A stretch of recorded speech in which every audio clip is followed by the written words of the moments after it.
And finally, Natalia, what are the languages for Europe?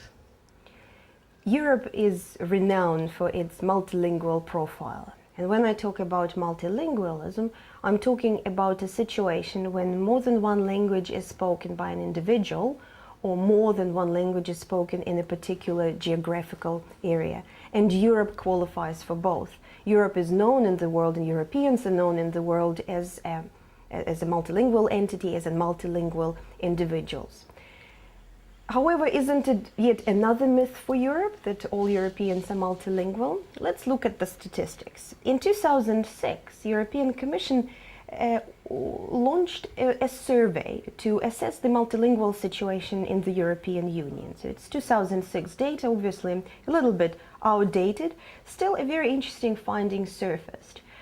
Stereotypically, people in the world think that all Europeans speak more than one language. The findings of the survey were actually a little bit different. The survey found that only 56% of Europeans at that point, at that particular survey in 2006, could speak more than one language, more than mother tongue. But 44% of Europeans at that time actually spoke only one language, mother tongue.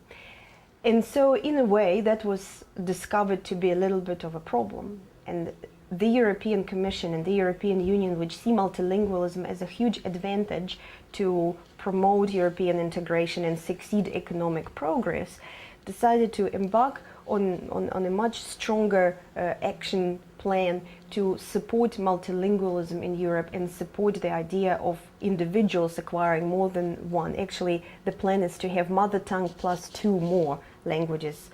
This is quite an ambitious plan, I would say.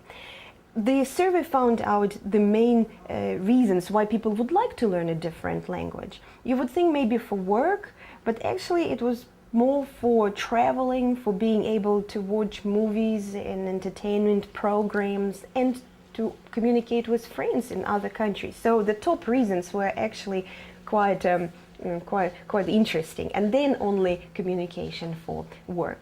The most popular foreign language in Europe is English, but the most widely spoken mother tongue is German.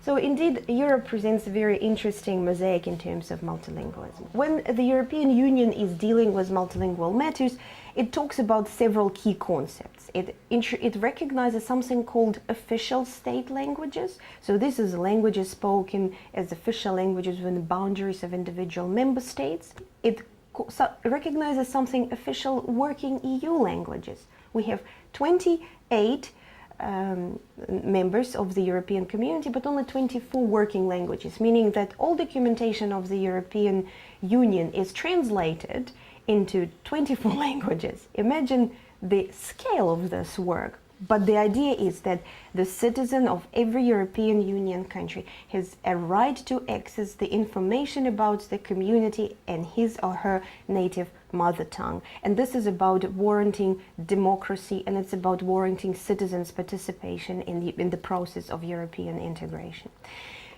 The next concept used is regional minority languages. And here we can see regional minority languages are languages which are the state official language in one member state, but then in the border territories, another state's official language becomes a minority language. For example, we have Hungary and Slovenia, and then in Slovenia there is a population of Hungarians who would speak Hungarian, but in Slovenia it will be a regional minority language, but it's a state language in Hungary.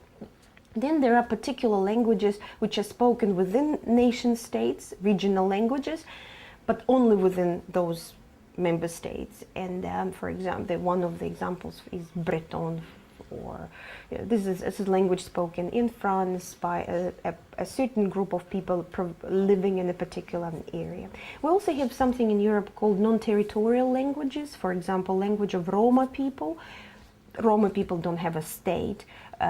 Yiddish language, which is language of European Jewry, or Russian language. Russia is not the member of the European Union, but there's a significant number of migrants living in Russia. And finally, there are immigrant or minority or non-indigenous languages. So these are languages of people who come to Europe, to the European Union as migrants from all over the world.